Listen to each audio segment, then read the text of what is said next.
right, everyone, we are going to continue with our press conferences here. We are now joined by Kurt Busch, driver of the number 45 Toyota for 2311 Racing. Kurt, you had a big win last week. How do you follow that up and take that momentum into the race tomorrow? Yeah, what a great win for our team at 2311.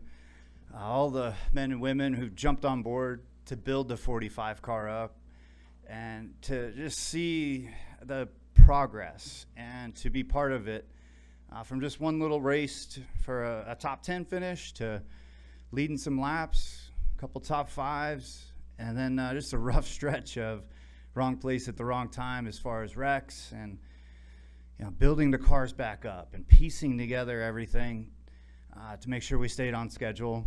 And then Denny, as an owner, is just great owner with his tenacity. And the upgrades that Toyota said they were bringing, as a driver, you always hear about upgrades, and you're like, okay, sure.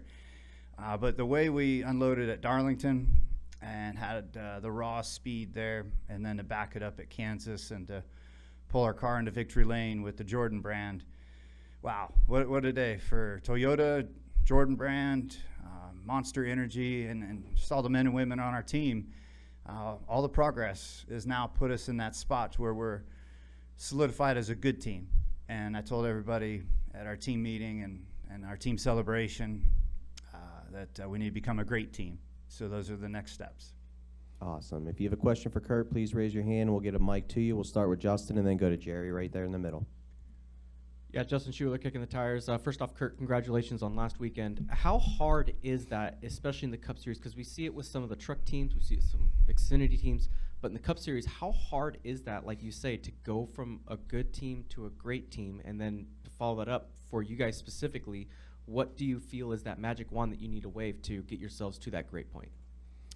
With the next-gen car, that's even put in a different twist where we're a new team and the new car is like a clean slate. It's a blank white marker board where you're just trying to draw patterns and find things. And throughout all of the data from Toyota and TRD, the information sharing from JGR, for me and Billy Scott on that 45 car, we were the last ones as far as all the different apps and systems that they use. So we were going to school like we were a group of freshmen and everybody else were seniors with the amount of knowledge that everybody had within the JGR and Toyota system. So we had to go to work and had to find those rhythms, but also work within the new impound sequences, the rules with NASCAR. You show up, this is what you have. And then it's like, okay, well, how do we get better and unload better and have a better 20 minutes of practice, because I'm used to hours of practice and hours of debrief sessions. And now things happen so quick. And me and Billy were like, we got to go to the simulator. We have to find certain sequences in the sim, which it's still not as real as you want it to be, but it's a tool to use. And that's been the most gratifying part, is just trying to uncover everything and look through it, filter through it. And then these last couple of weeks, things have slowed down and we're making good decisions. And the pit crew, they're holding serve. So those are things that we have to continue to build on and make sure we're at that top-notch level. We'll go to Jerry right there. Jerry Jordan, KickingTheTires.net. Got a couple. This weekend coming in here, nothing matters but the win, $1 million. But does the momentum from last week actually do anything with an AllStar race format? Because I can see where winning the AllStar race would give you momentum going forward. But I'm curious from a driver's perspective how it is coming in.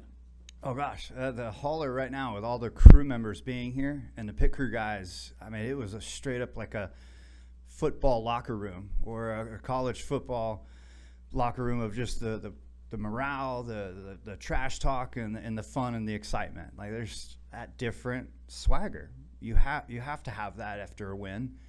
And then you have to compartmentalize it into what can we do on track today with the cool procedures for the AllStar. And then to go for the $1 million. I mean, who doesn't love money? And we don't have to worry about points tomorrow. And so everybody's just bouncing around like, let's go after this. Follow up for next week, 600 miles in this car. Do you feel like this might be Does the car need to prove anything else at this point? With will 600 miles make much of a difference? And how do you attack that race? Yeah, the car continues in my mind to exceed expectations. Other than there's two quick things. Like the bodies seem indestructible, and the suspension seems very fragile. And so, as drivers and teams, we've communicated those patterns to NASCAR. And so I go into an AllStar race where you don't have to worry about it. But in the back of my mind, through your question, the 600, you have to protect the car and not get a fender rub or rub the fence and tweak the suspension, because that just makes for a crazy long day. That's what happened to us at Dover a few weeks ago. After contact with Allmendinger, I had to nurse her around for 150 miles, and these cars, once they're bent, it's a whole different ballgame. We're going to go right up here into the front, and then we'll go to Steve. Hi, Kurt. Dawn Hall, Track Smack Radio.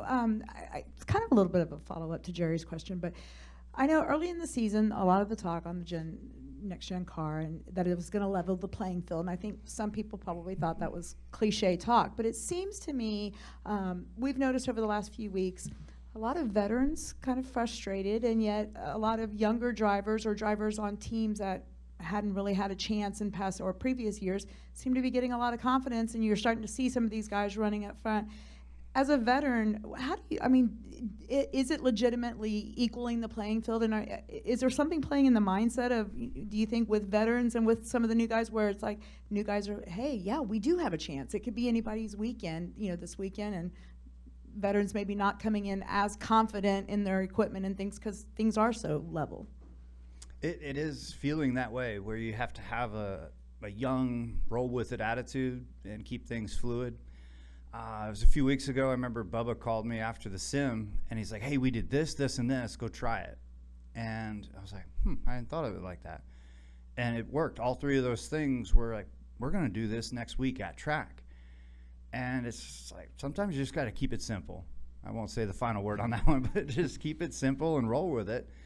And the upgrades that Toyota and TRD have helped us with, and again, just the constant communication and knowing that this manufacturer might have been better at this group of tracks, or this manufacturer might have been better over there.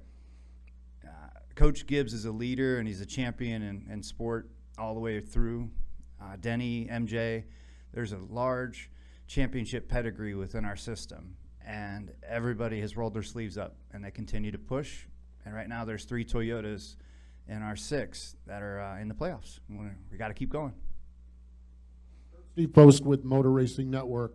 As a veteran driver, wins are tough to get. Do you change the way you savor them at this point in your career and enjoy them at this point in your career? How is that different than back early in your career when you were winning all the time? It seems like is it different now as you get a win like last week?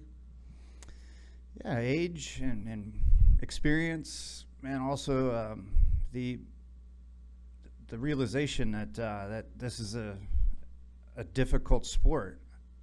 You're more appreciative as you get older, and to build a team up like this on the 45.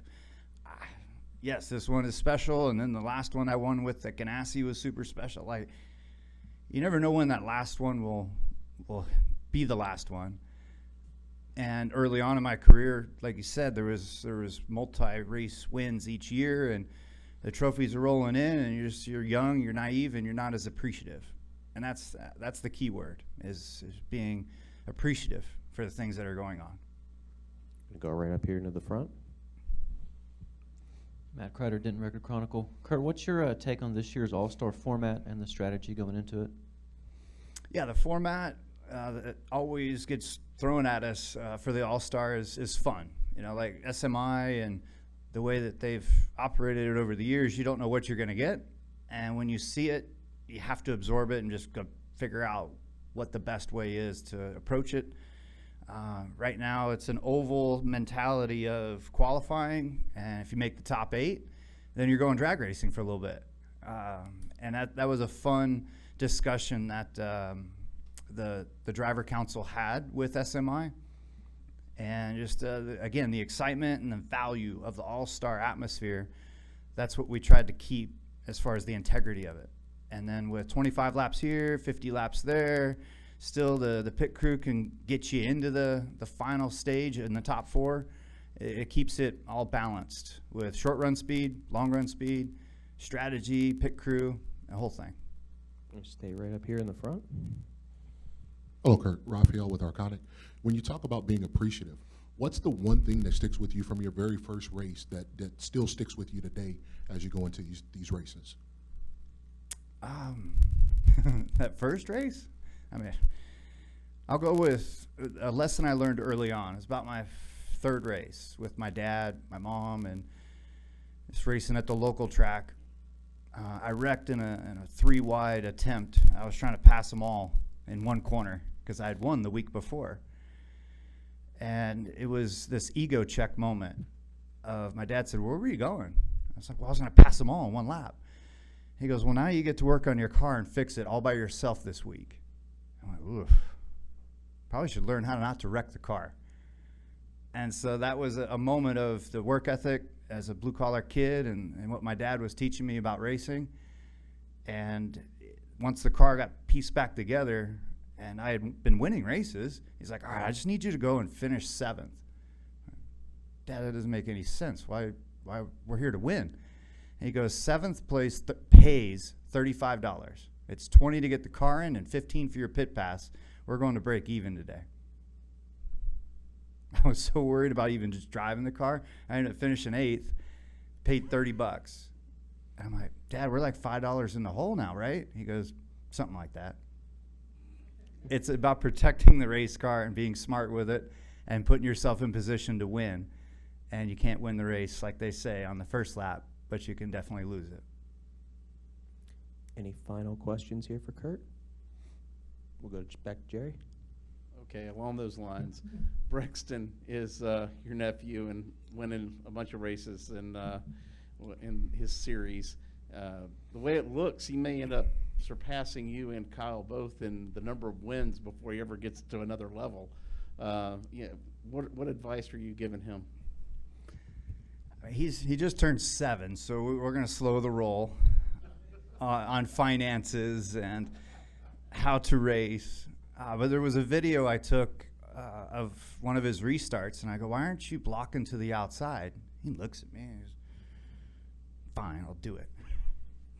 And the next restart, he blocked so far to the outside, the guy on the inside passed him, and he got mad at me about it. I'm like, so there's things with 7-year-olds that are different than others, and just the growth over the last 2 years for Brexton, yes. He's going to win a lot of races, and Kyle has been a tremendous dad and a coach and a car owner for him, and Samantha's been there all along every step of the way as well. And then on the side, I made a deal with Brexton. I said, every win you get for your whole life, I'm going to give you $100. And so he has to call me or text me after each of the wins. And he even like had the number. He goes, "I think I'm up to 14 now. Is our account right?" So it's gone from $30 to $1,400. I mean, inflation's kind of catching up, right?